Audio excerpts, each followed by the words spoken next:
तीन सूत्रदाता साहब श्री हरिंदर भैया नीलम दीदी के चरणों में प्रणाम करती हूँ। मेरे प्रणाम स्वीकार करें भैया दीदी। जितना चर्चा स्थान पर उपस्थित है सभी गुरु भाई बहन के चरणों में प्रणाम करती हूँ। मेरा प्रणाम स्वीकार करें। देखिए दीदी, अभी दीदी बांग्ला में चर्चा कितना अच्छा सुनाई। गुरु का कितना दया है। जो मेरे गुरु महेश्वर शिव हैं, कितना दयालु हैं, दया का सागर हैं और दया लोग पर भी बरसाते हैं। फिर भी देखिए दीदी, जब कुछ दिन बहुत दिन हो गया यहाँ पर जब आए थे चर्चा में, तो बैठने का जगह नहीं था। इतना भीड़ था कि लोग बाहर भी बैठा हुआ था। लेकिन आज देखिए वही जगह है जो अभी तक आदमी यहाँ पहुँच नहीं सका है। क्यों? क्योंकि हम लोग महादेव की दया हुई है, फिर भी हम लोग दया लेने के लिए नहीं चाहते हैं। हम लोग बेईमान है दीदी। दया लेकर जब होती है तो बोलते हैं कि जाएंगे ना। देखिए आज भी हम नहीं चाह रहे थे कि जाएंगे, काहे कि मेरा भी तबीयत ठीक नहीं था। कॉमन वाली दीदी फोन की कि संतोष भैया बुलाए हैं गुलचक्कर का पास, चर्चा है, चलिएगा। तो आपका फ़ोन नंबर उनको से डिलीट हो गया है। हम बोले कि ज़रूर जाएंगे, देखते हैं महादेव क्या करेंगे। और फिर देखिए हम हिम कॉलोनी से पैदल आए। क्यों आए? कि मेरे गुरु का चर्चा है। हम किसी का इंतज़ार नहीं करते कि कौन मेरा साथ जाएगा नहीं जाएगा, गाड़ी मिले या ना मिले। मेरे गुरु का चर्चा है, हम जाएंगे। जो सवेरे से मन अच्छा नहीं लग रहा था, फिर भी हम अपना घर में बोले कि आज चर्चा है, कैसे जाएंगे कि नहीं जाएंगे हमको समझ में नहीं आ रहा। लग रहा है कि आज भी नहीं जाएंगे। लेकिन देखिए जैसे 10 बजे गुरु का दया हुआ, मन इतना अच्छा लगने लगा, वहाँ से नहीं हम किसी से कहे ना कुछ, वहाँ से चल दिए। तो गुरु का दया, साहब कहते थे दया हम लोग ले लेते हैं दीदी, लेकिन ये मनुष्य का इतना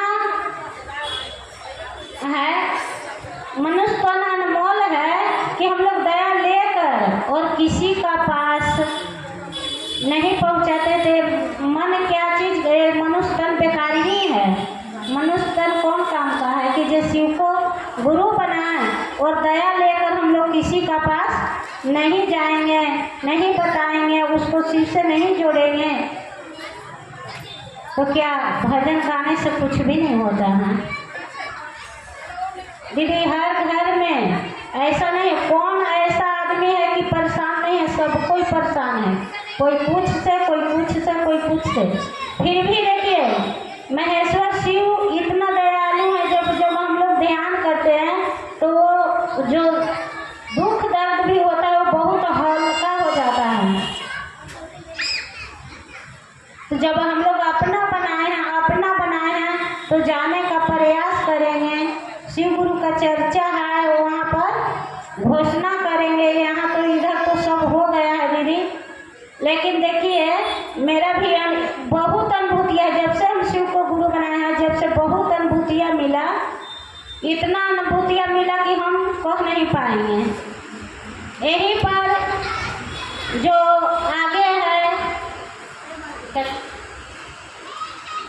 रेल गेट, वो पट्टी है जो खटाल है, खटाल का पास में चर्चा था। उस समय में भी संतोष भैया बोले थे कि 11 बजे से आइएगा, चर्चा वहाँ होगा।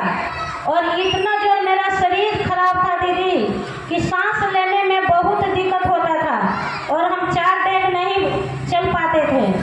फिर भी देखिए उस दिन हम बहुत रोए।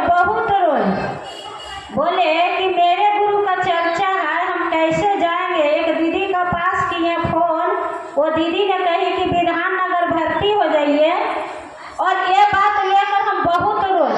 हम बोले मेरे गुरु का चर्चा है और संतोष भैया बुलाए हैं चर्चा में, हम कैसे विधाननगर भर्ती हो जाएं। अब गुरु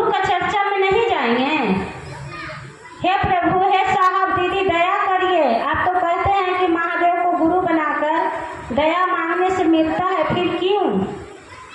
और जैसे दीदी दया मांगे और आंसू झरझर गिर रहा है, वैसे लगा कि कोई सादा पहन कर आया और पीछे आन करके खड़ा हो गया।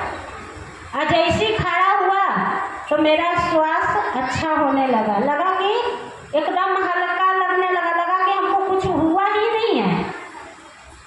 और देखिए उस समय में मेरा पति गए इलेक्ट्रिक बिल जमा करने, और जब अच्छा लगने लगा तब कहे कि हे माँ 12 बज गया, हम वहाँ उपस्थित नहीं होंगे, कब आएंगे वो तब हमको लेकर जाएंगे।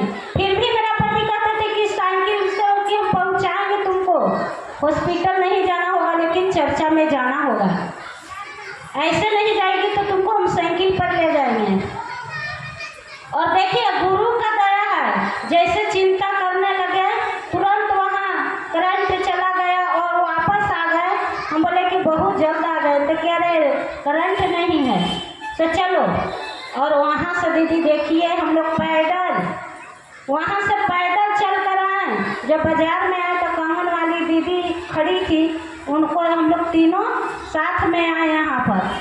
तो महादेव का दया नहीं है, महादेव के साहब ठीक कहते थे कि जो महादेव के लिए रोता है लोग, उसको लिए महादेव भी रोते हैं। लेकिन देखिए दीदी हम लोग गलदारी करते हैं, क्योंकि हम लोग पर दया होता है। वो बात उस दिन के लिए सोचिए कि जब शिव को गुरु नहीं बनाए थे तब क्या था और आज क्या है। उस दिन का परिस्थिति और आज का परिस्थिति में बहुत फर्क हो जाता है। तो देखिए दीदी जब याद करिएगा तो मन बहुत हल्का होगा, लगेगा कि नहीं मेरे गुरु का चर्चा है और हम लोग जाएं वहाँ चर्चा करेंगे, नामों को घोषणा करेंगे। अभी आते आते एक गुरु बहना को बोले कि शिव को गुरु बनाए हैं दीदी, वो बोल रही है कि नहीं हम राधा कृष्ण का बनाए हैं। बोले कि अच्छा है, लेकिन महादेव और महाकाल हैं, उनको गुरु बना कर देखिए ना। तब वो गुरु बहना कह रही है दीदी मेरा घर में बहुत कष्ट है। हम बोले कि देखिए शिव को गुरु बनाकर आज देखिए पंडित जी भी हैं तो कहते हैं कि मृत्युंजय जाप करो, जो कष्ट है वो, जो शांति नहीं है सो शांति मिलेगा। फिर हम लोग साहब भी कहते थे कि मृत्युंजय जाप से भी नमः शिवाय कम नहीं है। यदि नमः शिवाय का जाप करते हैं तो घर में शांति मिलता है दीदी। साहब हम लोग का कहें कि अनेक प्रकार का यदि शरीर में कष्ट हो, ज़्यादा कष्ट हो तो नमः शिवाय करिए ना। देखिए दीदी को बोले कि शिव को गुरु बना कर देखिए प्रतिदिन दया मांगे, नमः शिवाय से प्रणाम करिए, तब देखिएगा कि कहिएगा कि हाँ क्या होगा। और तुरंत वो शिव को गुरु बनाने के लिए तैयार हो गई। तो देखिए दीदी हर कष्ट जो होता है तो कष्ट का जिम्मेवारी हम लोग भी खुद हैं, क्योंकि हम लोग कर नहीं पाते हैं। जो आदेशिक अभी दीदी बोली ना कि साहब को कहा गया नमः शिवाय जो कर, तो बोले कि शिव से बनाने के लिए। साहब शिव बोले ना कि शिव शिष्टा बनाता हूँ, तो वो बोले महादेव की जो तुम करते हो उससे लोगों को बताओ। तो वो तो हम लोग को भी बात दिए, लेकिन हम लोग घर से निकलते नहीं हैं। वो तो घर से जब हम लोग निकलेंगे तब ना, तो साहब हम लोग का दिए हैं कि पहले में दया मांगना है अपने गुरु से, और दया तो मांगना है हम लोग अपने लिए मांगते हैं कि हे शिव आप मेरे गुरु हैं, मैं आपका शिष्य, मुझ पर दया कर दीजिए, दया करिए कि मैं आपका काम करूं। और कष्ट के लिए दीदी तो मांगा जाता है। ऐसे साहब ये नहीं कहें कि नहीं, जिसका कष्ट है तो महादेव को नहीं कहेंगे तो किसको कहेंगे। यदि लोगों को कहेंगे तो लोग मजाक उड़ाता